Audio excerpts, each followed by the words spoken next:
दिने दर्शनार्थी भिड़ भितर श्री श्री बरदांकर जड़े मार आखिर ऊपर भागरे गोटे छोट घा उपर नजर पड़ी। संगे संगे से जड़े डाक्टर स्वप्न कुमार विश्वास को इंगित कले। से कौन कले ना से माँ को गोटे पाख को डाकी लगरी देखाशुना करी गोटे व्यवस्था पत्र हाथ में धराई देले। माटी को डाक्तरखाना खोलिले थरे जीवाकू कहिथिले। माटी डाक्तरखाना को जाइथिला कि नाही, गले भी औषधपत्र व्यवस्था होइथिला कि नाही, औषधपत्र पाइथिला कि नाही, से सब कथा बुझिले नाही। परदिन भिड़रे से माटी को शेषी बरदांक आखि पड़ीगला।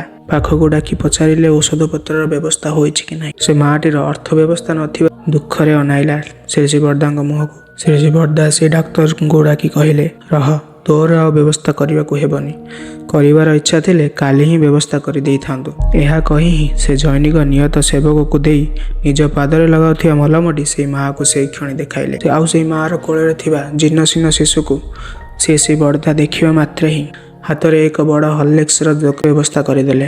दिन को केते थर खाइबा को हेबो ता बुझाई मध्य कहीदेले। समस्ते उपभोग करुछन्ति से स्वर्गीय दृश्य को। अवश्य तांका निकटरे एपरी घटना अति स्वाभाविक और नित्य घटी चली। श्री बरदांकर प्रथम एवं प्रधान लक्ष्य ही होउछन्ति श्री श्री ठाकुर। श्री श्री ठाकुर को प्रिय हिसाब से सदा मानन सदा साधन करी ही जो जीवन रंजित तांकर माध्यम जे उत्कृष्ट मानविक गुणावलीर श्रेष्ठ निदर्शन निखिल विश्वर लोक उपभोग करिवे एथिरे आ आश्चर्य कौन। इष्ट देवता प्रेमी रूप से सर्वश्रेष्ठ पराकाष्ठा से तो हेबे ही। जगतर जहा जहा किछि से श्री ठाकुर सृष्ट और परिपोषित महाभाव प्रति मुहूर्त परिचालित।